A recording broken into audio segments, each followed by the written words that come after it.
Albert Einstein once said, "Everybody's a genius, but if you judge a fish by its ability to climb a tree, it will live its whole life believing that it is stupid."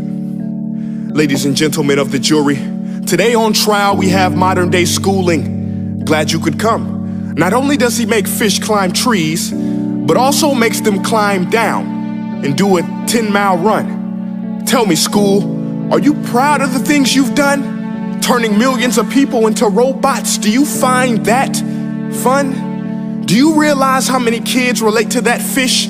Swimming upstream in class, never finding their gifts, thinking they are stupid, believing they are useless?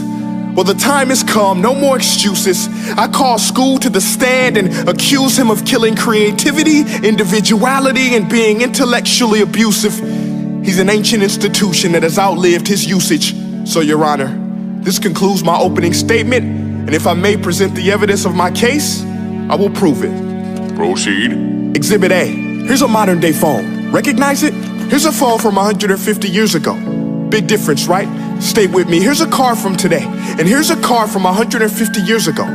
Big difference, right? Well, get this. Here's a classroom of today, and here's a class we used 150 years ago. Now, ain't that a shame? In literally more than a century, nothing has changed. Yet you claim to prepare students for the future? But with evidence like that, I must ask, do you prepare students for the future or the past? I did a background check on you and let the record show that you were made to train people to work in factories, which explains why you put students in straight rows, nice and neat, tell them sit still, raise your hand if you want to speak, give them a short break to eat, and for 8 hours a day, tell them what to think. Oh, and make them compete to get an A, a letter which determines product quality, hence grade A of meat. I get it. Back then, times were different. We all have a past. I myself am no Gandhi. But today, we don't need to make robot zombies. The world has progressed. And now we need people who think creatively, innovatively, critically, independently, with the ability to connect. See, every scientist will tell you that no two brains are the same. And every parent with 2 or more children will confirm that claim. So please explain why you treat students like cookie cutter frames or snapback hats, giving them this one-size-fits-all crap. Watch your language. Sorry, Your Honor, but if a doctor prescribed the exact same medicine to all of his patients, the results will be tragic. So many people would get sick, yet when it comes to school, this is exactly what happens, this educational malpractice, where one teacher stands in front of 20 kids, each one having different strengths, different needs, different gifts, different dreams, and you teach the same thing the same way? That's horrific. Ladies and gentlemen, the defendant should not be acquitted. This may be one of the worst criminal offenses ever to be committed. And let's mention the way you treat your employees. Objection. Overruled. I want to hear this. It's a shame.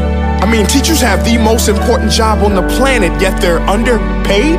No wonder so many students are short-changed.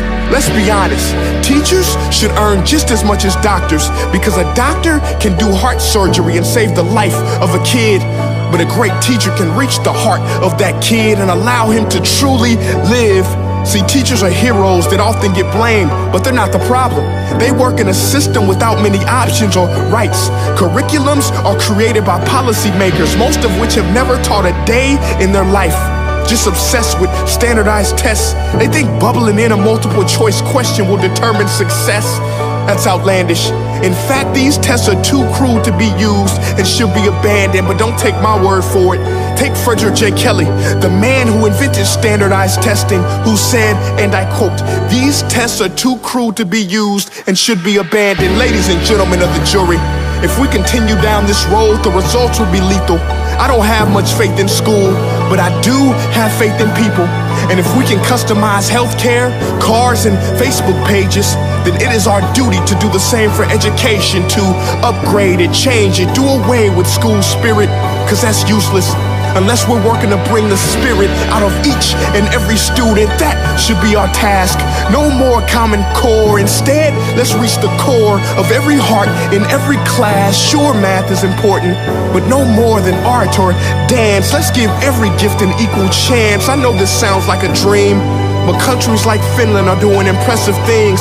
They have shorter school days, teachers make a decent wage, homework is non-existent, and they focus on collaboration instead of competition. But here's the kicker, boys and girls. Their educational system outperforms every other country in the world. Other places like Singapore are succeeding rapidly. Schools like Montessori, programs like Khan Academy. There is no single solution, but let's get moving.